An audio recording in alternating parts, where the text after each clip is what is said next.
I'd just like to personally thank Andy when he said that he picked Ken's talk to go before mine because it'd be a good lead into what I do. I had seen it before and thought it was very good, but didn't quite realise it was renowned as the best talk. So Ken is Sir Ken, so I'll do you a deal. If I make a good job of this, you can work on getting me a knighthood. Right. Why will we never change the world if you believe your art teacher? When I was at school, our art teacher, in fact, you can join me in doing this, our art teacher used to make us sit at the start of every lesson and put our palms, if you want to use your knees instead of the table, flat on the table. And we had to sit there and make sure every single finger and thumb was separated equally from each other. And then she'd spend 10 or 15 minutes while we sat in silence walking around with a pencil, jabbing people's fingers and thumbs to make sure they were equidistant apart. What does this have to do with creativity or innovation or design? I have no idea because she never explained. She never explained at any point ever what it had to do with creativity, innovation, design, imagination, ideas, design thinking, hybrid thinking, all these things you hear about and read about as often as you hear the words global warming, terrorism, or even credit crunch. A slight aside, actually, credit crunch, if anyone knows Mr. Kellogg or the Kellogg family, there's a huge potential for a global free marketing campaign there if they could be asked to make the contents of the bowl. So, these words that you always read about, everybody has some sort of relationship with them, some sort of feeling towards them often, and they've made a decision whether they are one of these people or not one of these people. And that was often influenced by school. And Ken's just talked a lot about school. And that influences so much of your opinion of yourself and other people. And today, what we're going to try and talk about is maybe the fact that not only can children be creative, and a lot more creative if they're educated differently, but that you are all creative as well. And in order to do this, we've created the principal boxes of. Now, you can substitute whichever word you choose to use in there: creativity, innovation, ideas, design thinking. But for today, they will be the principal boxes of maverick innovation. Now, of course, the first principal box of maverick innovation is BE, which of course stands for beards. Great thinkers throughout time with facial hair include Plato, Socrates, Aristotle, Michelangelo, Leonardo da Vinci, Sigmund Freud, Shakespeare, Karl Marx, Charles Dickens, Isambard Kingdom Brunel, Vincent van Gogh, Santa Claus, and of course, God himself. Now, it's to get you smiling as we start this, but it's also, there's a lot of different things. People with beards often stroke them. There's probably things that you like to do. It might be going for a walk. It might help you be more creative. But the point is, to crowbar a point in there, is the fact that sitting in front of a computer or a screen is perhaps not the best place that you're actually creative. So find that comfortable place where you are creative and make it easier for yourself to start with. Which kind of leads us nicely into fun. Tim Brown from IDEO, who introduced the world to design thinking, does a very good talk on TED about play and the importance of play and fun. Now, a hell of a lot of what you learn from being younger, you derived from playing with things. If you play with things, you can often discover things that you weren't even necessarily looking for. And playing with problems and looking at things in a different way often enables you to come up with lots of different ideas that you weren't necessarily expecting. For the curious among you wondering why there's two ends, if you only do fun with one end, it's because you're doing it wrong. Sat in front of the television or playing a computer game is not real fun. Real fun happens when you're interacting with other people. So try and get other people involved, even if you do have to sit and watch the TV. The BS is not the BS you use in everyday life, but it was bound to come up sooner or later. It's brainstorming. There's loads of stuff you can download, ideas, frameworks, rules that can help you brainstorm better. I want to say one thing. If you're going to brainstorm with your team or other people, let them know in advance, a week in advance, because they don't have to pay attention to it, but they'll start to notice things, they'll start to observe things, even subconsciously. That means that when you get to the meeting and you mention the word brainstorming, they won't collapse and lose the will to live with a groan. They'll actually be interested, and even if they're not, when you start to ask questions, they'll come up with ideas and start to do things. The Z, one of my favorite pastimes, sleep. It's such an important thing. It's been developed since humans have existed. And yet, in so many other cultures, it's considered in a very different way. It's respected in a much more different and used in many different ways. In the Western world, it's often almost considered a chore to be avoided or crammed into the shortest amount of time possible. You do wonderful things when you sleep. You dream. You assimilate things. You weave them together. You make connections between things. You start to understand things better. If you're trying to solve a problem or be creative or even make a big decision, it's great to go away from it and go back to it and look at it again. It's even better to be able to sleep on it and come back to it. The Q stands for question everything. And I do mean everything. You used to do it when you were a kid. Hand in the classroom up, but why? But why? Trying to understand stuff. You know a hell of a lot more now than you did know then, but yet you accept things a lot more at face value. You take the status quo and just go, well, okay, fair enough. If you know more, why have you stopped asking questions? This morning, I bet you all had breakfast for breakfast, didn't you? I had dinner for breakfast this morning. I had a homemade curry and rice, because you all eat in the wrong order. It doesn't work with your body clock. We eat meals later, bigger, later and later in the day. It's actually really bad for you. The sugars don't get processed properly, the fats don't get processed properly. You just pack them into areas of your body overnight. If you have your main meal in the morning, it's much better for you. It fuels you from the big gap you've been asleep for. And the complex carbohydrates in modern cereals actually cause a calming effect, which can actually help you sleep. So it's about looking at things in a different way and not taking things as they are.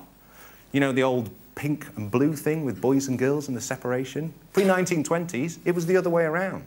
What might change in the future to be something completely different if you're willing to question it? The X.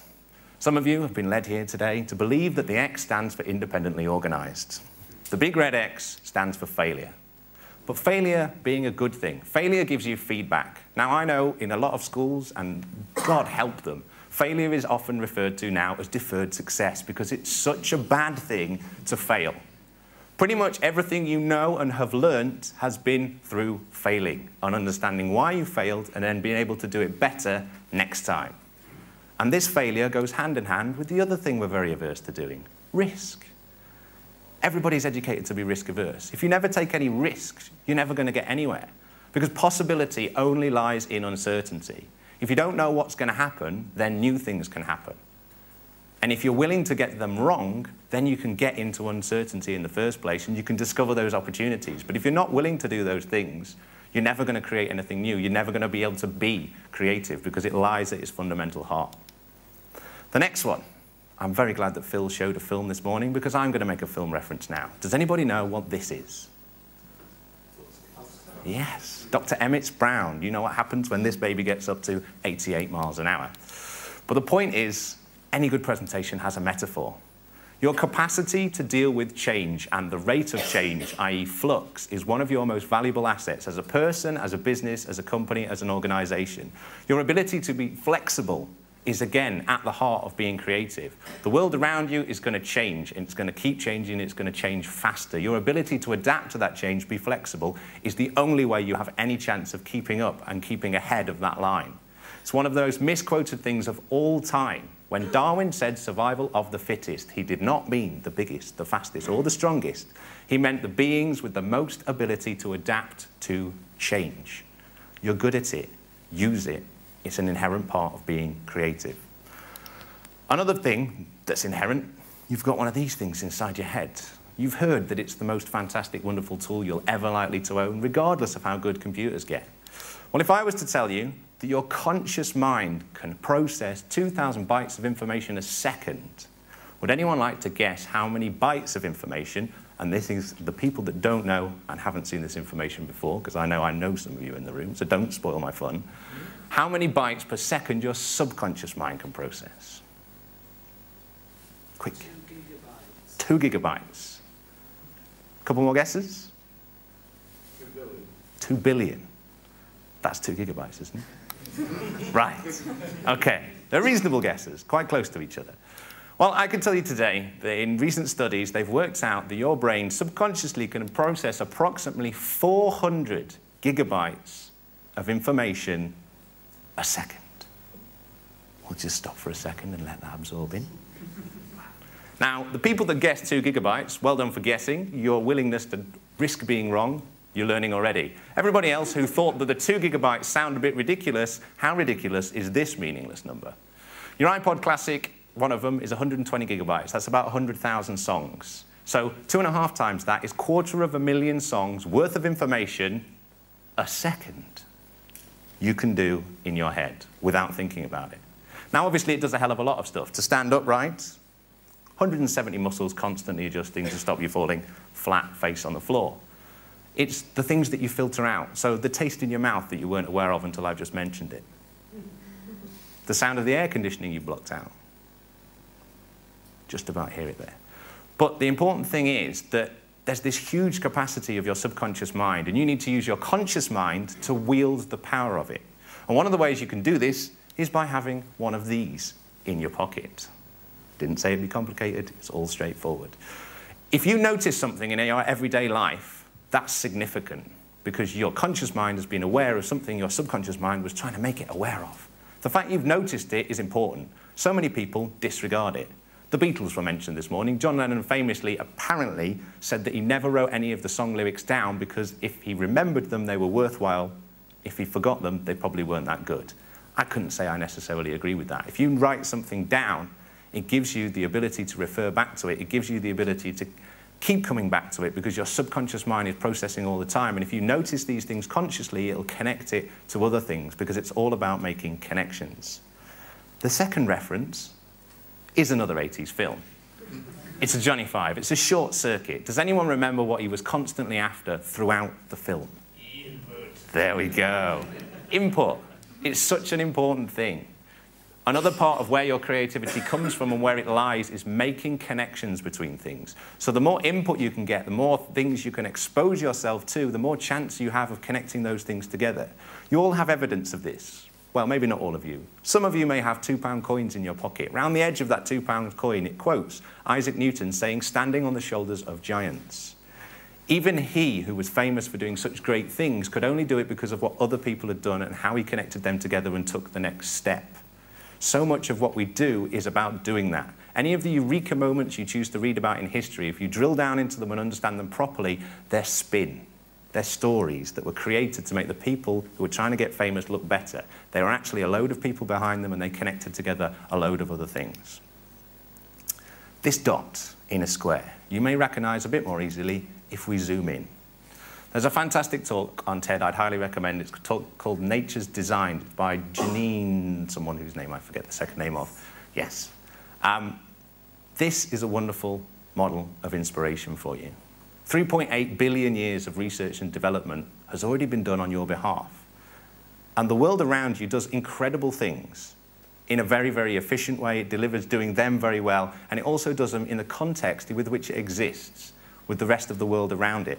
Now, again, as a child, you were fascinated by these things, how you can put a seed in the ground, and without any effort on your behalf, it turns into, well, something the size of an oak tree, 120 years old. That was fascinating when you were younger. How come it isn't fascinating anymore? It's such a fantastic source of inspiration.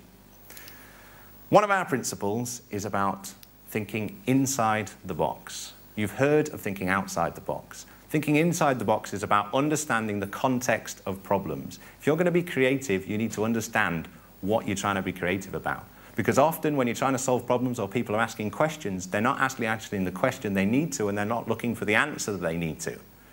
So thinking inside the box enables you to understand the context with which someone is trying to solve a problem, which means that they can actually solve the problem because the solution lies in the context of the problem itself.